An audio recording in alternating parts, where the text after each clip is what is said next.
Hi, I'm Belanger. I'm a certified lymphedema therapist and oncology massage therapist. And this video is meant to show you the sequence for self-manual lymphatic drainage for the head and neck. Now let's talk about some times when you might not want to be doing this work. If you have painful or enlarged lymph nodes, if you have any unusual redness or warmth in your head and neck region, or if you're just not feeling well in general. And if you are having those painful enlarged nodes or that redness and warmth, absolutely contact your doctor so they can rule out things like infection. The pressure that we're going to be using for this work is light. We are thinking about sticking to the skin and stretching it, thinking about opening up those lymphatics, and we don't want to be pressing deeply and smushing those structures that we're trying to open. So it's going to be very light, the weight of your hand or the weight of a nickel, very light work just on the skin. As far as the pace, we're going to think about doing each stroke about every 2 to 3 seconds. And that's to mimic the natural rhythm of the lymphatic system. We'll want to do each stroke 5 to 7 times in each hand position. Now for the sake of abbreviating this video a little bit, I'm probably not going to do 5 to 7 times in each area and go a little faster than 2 to 3 seconds. But when you're doing the full sequence, remember to go slowly, take your time, think about that 2 to 3 second interval, those 5 to 7 times in each area. And if there are areas where you are feeling more swelling, absolutely you can do more than 5 to 7 strokes in each time in that area. In fact, that's encouraged. Everybody is different, so that you can give those areas a little bit more intent. So this video is intended for folks with lymphedema in the head and neck region, meaning that there might be some lymph nodes, especially in the cervical area, that were compromised if lymph nodes were removed or radiated and are no longer functioning at full capacity. We're going to open up some areas of healthy lymphatics, such as in both armpits, in the axillae, and in the trunk. Now, manual lymph drainage is also good for things like headaches and sinus congestion, but if your lymphatics are intact, you would not need to open up the armpits and trunk per se. You could just be bringing it right down to the collarbone, which I'll demonstrate in a bit. But if you end up following along and doing the full sequence, even if you have intact lymphatics, it's just like an extra bonus. All right, so let's get started. First, we're going to start at the neck, which is where the lymphatic system ends. That's where any fluid that was pulled from the tissues goes back into the cardiovascular system at the subclavian vein. So we're going to take both hands, cross them, and using as much surface area of the fingertips and finger pads as we can, we're going to nestle into that fossa, and we're going to do what is called stationary circles. Now it's really more of a half circle, because half of that circle has some pressure and some stretch to it in a specified direction, and the second half of that circle, you're just letting the skin come back to its resting position.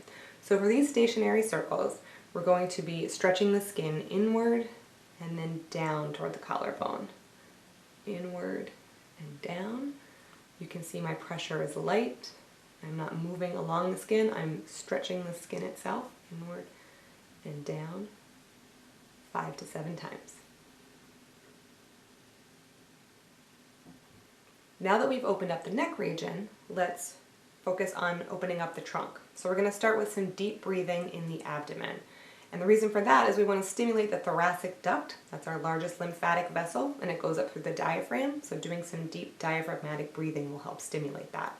So I'm going to stand up so that you can see this a little better. I'm going to take my hands as little basket formation here, and it's going to go beneath my ribs above my belly button.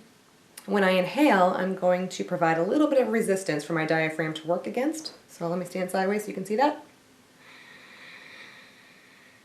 When I exhale, I'm going to relax, let it all sink in, and I'm going to press inward just a little bit in my abdomen. We'll do that again. Resistance when I breathe in. And sink down and apply a little bit of pressure when I breathe out.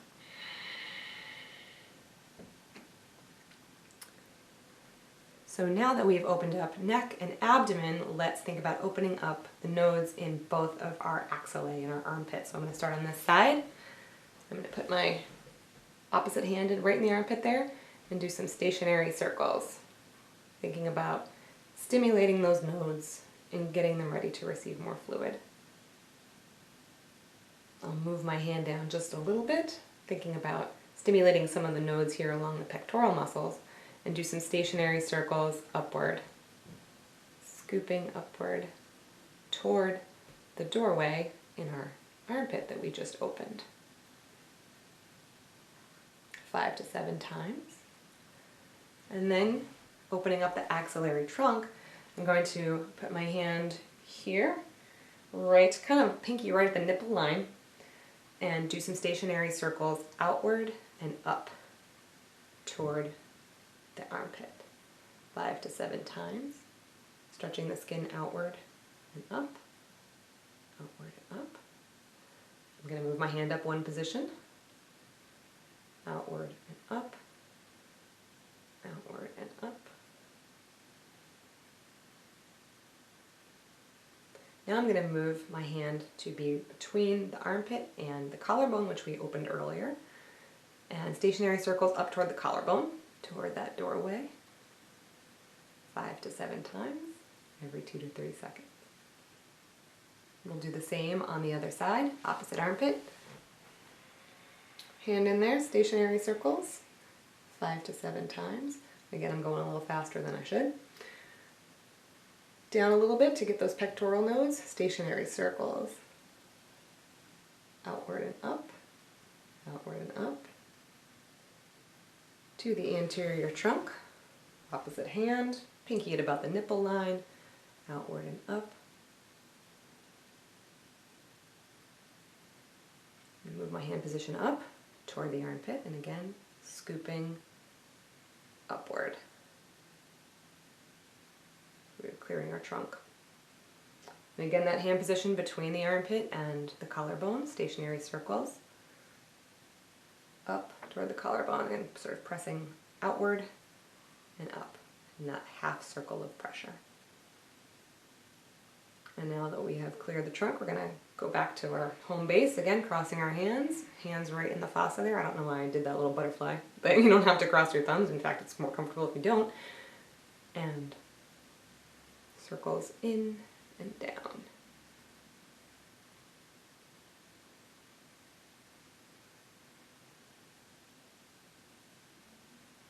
All right, now that we've cleared the trunk, we can move on to the cervical nodes. So I'm going to take my hands, pointing back toward the back of the room here. I'll turn sideways so you can see. And we're going to go back and down toward the collarbone. So behind me and down, 5 to 7 times.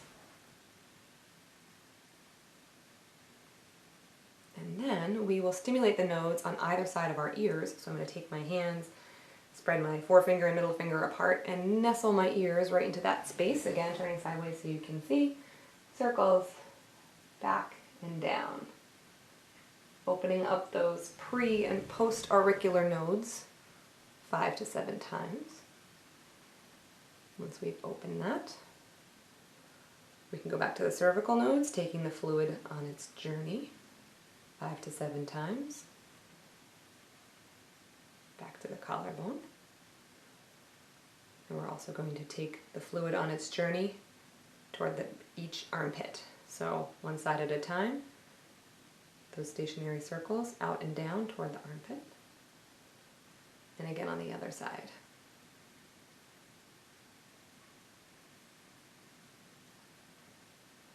Now we can start to work the face. So I will start at the jaw. I'm going to make these little lobster pinchers.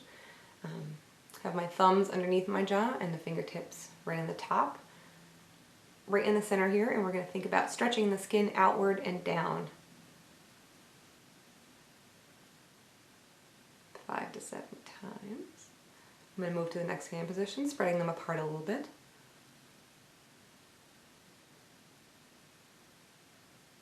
Next hand position.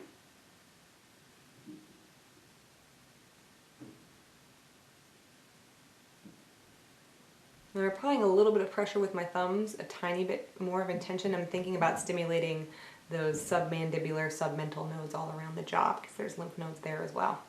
Once we've done that, we can do a little more with our finger pads to get more surface area. So below the mouth, again, outward and down. It's going to get a little harder for me to talk as I do this. 5 to 7 times. Again, I'm rushing. 3 hand positions. Third one, further out. And we're thinking about bringing the fluid downward. When we get here to the base of the nose, we can, same idea, out and down. Moving them apart.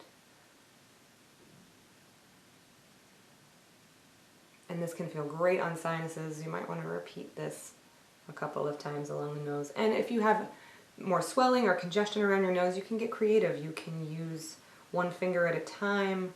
Again, thinking outward and down. You can go all along the bridge of the nose, thinking about bringing it outward and downward toward these nodes that we opened. Once we get to about the eye level, this area drains into those nodes we open around your ears. So I'm going to start here at my eyebrows with this little hand formation. Here at my eyebrows, outward and down, and my intention is to bring the fluid out toward my ears. Another hand position, moving them apart. Then after that we can work on the forehead. I usually have my hands like this, but for the sake of this video so you can see my face, I'm going to do this. And sometimes working both hands at the same time can feel a little weird, like you're ripping your forehead apart, so you can do one hand at a time. Stationary circles, outward, and then the other hand. So ideally you're sticking to the skin, your skin is dry and you're able to stretch it. I have really oily skin, so I am sliding all over my face right now. So I'm not getting quite this amount of stick that I would like to, but I'm still stretching the skin. I'm still trying to stay as stuck to it as I can. Down toward my ears. Once I've gotten to my ears, I'm going to take the fluid on its journey down. Back to the cervical nose. We'll end up back at our crossed hand position. Again, I'm not doing 5 to 7 times. And then we're going to cross the drawbridge of our collarbone because we already opened up this doorway, and we're going to bring fluid to each armpit.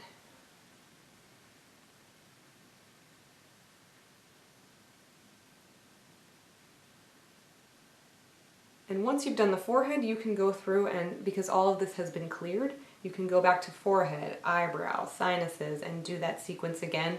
Every once in a while, taking the fluid on its journey down the cervical nodes to the collarbone and to the armpits.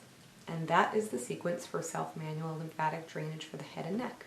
Now everybody is different. People have swelling in different areas, and sometimes you need something that's a little more customized or tailored for what you have going on. If you have any questions, contact your lymphedema therapist. Thank you very much.